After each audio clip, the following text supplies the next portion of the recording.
Hello guys, आज हम explain करने वाले हैं एक एक्शन फैंटेसी मूवी को जिसका नाम है व्हाइट स्नैक। मूवी की शुरुआत में हम देखते हैं कि एंशिएंट चाइना में कुछ डीमन हंटर यानी शैतान को पकड़ने वाले लोग एक व्हाइट स्नैक को पकड़ने की कोशिश कर रहे हैं। चारों तरफ घना कोहरा है। तभी इसमें से लाल कपड़ों में एक खूबसूरत सी लड़की बाहर आती है, जैसे कि वो किसी खतरे से भाग रही हो। तभी उसके पास एक डीमन हंटर आता है और उससे फ्लर्ट करने लगता है, पर तभी उसे पता चलता है कि ये वही नागिन है और बाकी डीमन हंटर भी उस पर हमला करने लगते हैं। पर वो नागिन इन्हें एक बड़े से लाल कपड़े में घेर लेती है और उन्हें मारने लगती है। तभी ये लोग सीलिंग टेक्निक का इस्तेमाल करते हैं और एक सीक्रेट डोर में उसे बंद कर देते हैं, पर वो स्नैक इस दरवाजे को तोड़ देती है और उसमें से एक बड़ा सा सेंटीपीड बाहर आता है। पर तभी वहाँ लेजेंडरी डीमन हंटर मैनगाई आ जाते हैं, जो उसे डीमन कंटेनर में बंद कर देते हैं और इसी बीच वो व्हाइट स्नैक भी वहाँ से भाग जाती है। और फिर हमें पता चलता है कि इन डीमन हंटर का लीडर है कॉन्ग, जिसने व्हाइट स्नैक को पकड़ने का आदेश दिया था ताकि ये उसकी स्पिरिचुअल एनर्जी ले सके, जिससे ये और भी ज्यादा पावरफुल हो जाएगा। इधर हम व्हाइट स्नैक को देखते हैं जिसे देवताओं की आवाज सुनाई देती है, जो कहते हैं कि तुम्हें देवता बनने के लिए पहले किसी इंसान के लिए जज्बात महसूस करने होंगे, तभी तुम देवता बन पाओगी। इसके बाद ये चक्कर खाकर गिर जाती है और अपने असली रूप में आ जाती है। इसी दौरान वहाँ से शियान गुजर रहा होता है, जिसे रास्ते में एक व्हाइट स्नैक मिलता है और वो उसे गर्म रखने के लिए अपने कपड़ों में रख लेता है। कुछ देर बाद इसके सामने एक लड़की आती है जिसके पैर नहीं है। ये देखकर शियान नीचे गिर जाता है। इसका नाम शिंग है और ये व्हाइट स्नैक की छोटी बहन ग्रीन स्नैक है। कुछ देर बाद जब शियान को होश आता है तो वो व्हाइट स्नैक को इंसानी रूप में देखता है और इसे पहली ही नजर में इससे प्यार हो जाता है और फिर ये वहाँ से हड़बड़ाहट में चला जाता है। इसके बाद व्हाइट स्नैक अपनी बहन को बताती है कि उसे देवताओं का मैसेज मिला है कि मुझे इंसानों से इंटरेक्ट करना होगा। उसकी बहन कहती है कि डीमन हंटर तुम्हें चारों तरफ ढूंढ रहे हैं, ऐसे में इंसानों के बीच जाने में बहुत खतरा है। पर व्हाइट स्नैक वहाँ से चली जाती है। अगली सुबह हम देखते हैं कि लोगों के दिल उनकी बॉडी से निकाले गए हैं। सबका शक मॉन्स्टर्स पर जाता है। सोल्जर ने मॉन्स्टर्स पर इनाम भी रखा है और वहाँ व्हाइट स्नैक भी होती है जो इंसानों के बीच आ चुकी है और यहाँ इसे शियान भी मिल जाता है और ये दोनों एक दूसरे को देखते रहते हैं। फिर व्हाइट स्नैक कहती है कि तुम अपना छाता वहीं छोड़ आए थे और तभी वहाँ बारिश होने लगती है और ये छाता वहीं काम आ जाता है। इसके बाद शियान इसे अपने स्कूल ले आता है जहाँ ये दवाइयों के बारे में पढ़ाई कर रहा है। तभी इसका क्लासमेट बताता है कि उसके दोस्त के पिता बीमार हैं। शियान फौरन उन्हें देखता है जो बेहोश है। तभी व्हाइट स्नैक चुपके से शियान की मदद कर देती है, जिससे वो आदमी उड़ जाता है। शियान काफी कंफ्यूजन में होता है कि वो अचानक कैसे ठीक हो गया। तभी इनके पास गांव आता है और शियान को थैंक्स बोलता है और इन दोनों को डिनर पर इनवाइट करता है और फिर रात में ये दोनों डिनर पर आ जाते हैं। पर वहाँ डीमन हंटर मैनगाई भी आया हुआ था जो गाँव का मास्टर है। व्हाइट स्नैक को अंदाजा हो जाता है कि वो मुसीबत में है, पर वो फिर भी वहाँ बैठ जाती है। इसके बाद ये लोग ड्रिंक करते हैं। व्हाइट स्नैक जल्द ही समझ जाती है कि कुछ तो गड़बड़ है, क्योंकि उसका असली रूप धीरे धीरे बाहर आ रहा है। मैनगाई बताता है कि अल्कोहल में कुछ ऐसा है जिससे डीमन कमजोर होते हैं, ताकि इसे पीने के बाद मॉन्स्टर्स का असली रूप सामने आ सके। और वो कहता है कि यही लड़की व्हाइट स्नैक है। शियान अपनी दोस्त को बचाने की कोशिश करता है तो मैनगाई कहता है कि मुझे गलत साबित करने के लिए तुम्हें ड्रिंक और लेनी चाहिए। व्हाइट स्नैक दोबारा अल्कोहल पीने लगती है, पर तभी कोई इसका ग्लास तोड़ देता है, जो कि इसकी छोटी बहन शिंग थी, और फिर वो नीचे गार्ड को मारने लगती है। मैनगाई इसके पीछे जाता है और तभी मौके का फायदा उठाकर व्हाइट स्नैक भी वहाँ से भाग जाती है। इधर मैनगाई किसी तरह से शिंग को पकड़ लेता है, पर वो हंसने लगती है और तभी उसे एक और ओरा वहाँ से भागता हुआ महसूस होता है। मैनगाई समझ जाता है कि उसे फिर से चकमा दिया गया है। इधर शिंग भी वहाँ से भाग जाती है। इसके बाद हम देखते हैं कि डीमन हंटर एक थैले में इंसानी दिलों को अपने मास्टर के लिए ले जा रहे हैं और यहाँ हमें पता चलता है कि हाल ही में जो मर्डर हुए हैं वो इन लोगों ने ही किए हैं। तभी इनके सामने व्हाइट स्नैक आ जाती है और इनसे पूछने की कोशिश करती है कि ये डीमन हंटर लोगों को बचाने के बजाय उन्हें मारकर उनके दिल क्यों निकाल रहे हैं। पर तभी वहाँ शियान के साथ मैनगाई आ जाता है और ये डीमन हंटर वहाँ से भाग जाते हैं और मैनगाई को भी सच्चाई का पता चल जाता है कि इसके पीछे डीमन हंटर है। पर अब भी वो व्हाइट स्नैक को पकड़ना चाहता है, क्योंकि उसे लगता है कि सभी डीमन बुरे होते हैं। तभी इनके बीच शियान आ जाता है और व्हाइट स्नैक को वहाँ से भगा देता है। मैनगाई उस पर गुस्सा करता है और कहता है कि मैं किसी भी कीमत पर उसे पकड़ लूंगा।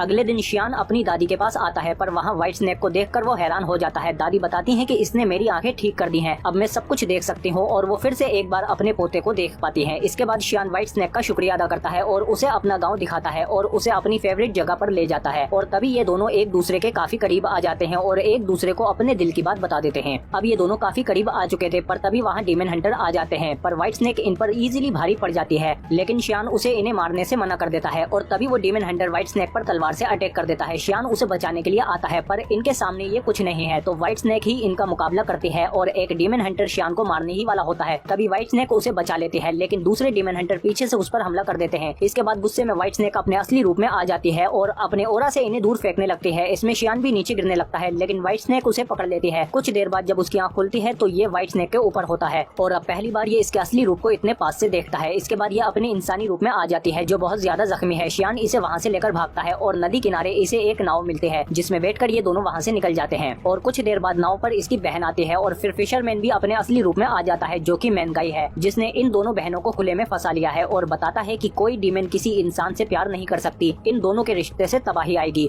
पर व्हाइट स्नैक नहीं मानती और ना ही वो अब देवता बनना चाहती है, उसे अब सिर्फ शियान के साथ रहना है। इसके बाद ये तीनों लड़ने लगते हैं और फिर मैनगाई बोट पर आकर एक जोरदार अटैक करता है, जिससे ये दोनों बहनें दूर जाकर गिरती हैं। जब शियान देखता है कि ये अब नहीं बचेंगी तो वो मैनगाई से कहता है कि मैं अपना रिश्ता यहीं खत्म कर दूंगा, बस तुम इन दोनों को छोड़ दो। मैनगाई मान जाता है और इन दोनों को छोड़कर वहाँ से चला जाता है। शियान मूव ऑन करने की कोशिश करता है, पर तभी वहाँ डेमन हंटर आ जाते हैं और शियान से व्हाइट स्नेक का पता पूछने लगते हैं। शियान बताने से मना कर देता है तो ये लोग सबको मारने लगते हैं। इसी बीच शियान गाँव से कहता है कि तुम जाकर व्हाइट स्नेक को डेमन हंटर के बारे में आगाह कर दो, क्योंकि मैंने मैनगाई से प्रॉमिस किया था, इसीलिए मैं उससे नहीं मिल सकता। शियान गाँव को व्हाइट स्नेक की लोकेशन बता देता है और उसे पहचान के तौर पर छाता देता है। गाँव वहाँ से छाता लेकर चला जाता है और इधर डेमन हंटर शियान को मारने लगते हैं, पर तभी वहाँ पुलिस ऑफिसर आ जाते हैं। ये डेमन हंटर को तो अरेस्ट नहीं कर सकते, पर वो शियान को बचा लेते हैं। कुछ देर बाद हम देखते हैं कि गाँव डेमन हंटर के लिए ही काम कर रहा था और वो इन्हें व्हाइट स्नेक के पास ले आता है, जहाँ डेमन हंटर इन दोनों को पकड़ने की कोशिश करते हैं। इसी बीच गाँव वहाँ आता है और व्हाइट स्नेक से कहता है कि मुझे शियान ने भेजा है। जैसे ही व्हाइट स्नेक उसके पास आती है वो उसे चाकू मार देता है। तभी वहाँ उसकी बहन आ जाती है और गुस्से में वो डेमन हंटर को मारने लगते हैं। तभी वहाँ शियान भी रोते हुए आता है और कहता है कि ये मेरी गलती है कि मैंने गलत इंसान पर भरोसा किया, और वो उसे बचाने की कोशिश करता है, पर इसमें वो खुद ही जख्मी हो जाता है। व्हाइट स्नेक समझ चुकी थी कि वो दोनों एक साथ यहाँ से नहीं निकल सकते, इसीलिए वो शियान को अपनी स्पिरिचुअल एनर्जी दे देती है ताकि वो बच सके, और फिर वो उसे वहाँ से दूर भेज देती है। इसके बाद डेमन हंटर इन दोनों बहनों को पकड़ लेते हैं और इन्हें अपने मालिक कोंग के पास ले आते हैं, जो खुद एक डेमन है।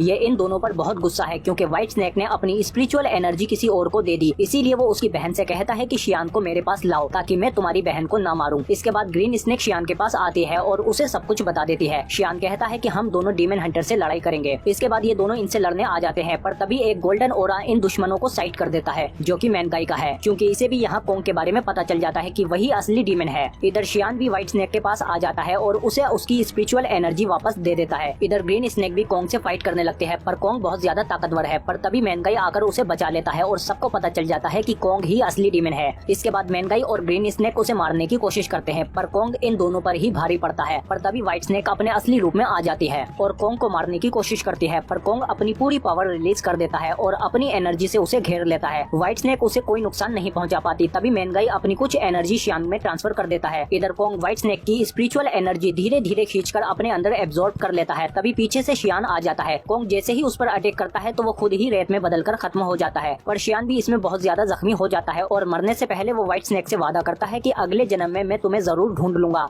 इसके 100 साल बाद हम व्हाइट स्नेक को देखते हैं, जो अब देवता बन चुके हैं। ये दोनों शहर में आते हैं, जहाँ इसे फिर से शियान की फीलिंग्स आने लगती हैं, क्योंकि सामने से शियान ही आ रहा होता है, जिसने दोबारा जन्म लिया होता है और उसे सब कुछ याद आ जाता है। इसी के साथ ये मूवी यहीं खत्म हो जाती है। आपको ये मूवी कैसी लगी कमेंट करके बताओ हमें। अगर वीडियो अच्छी लगी तो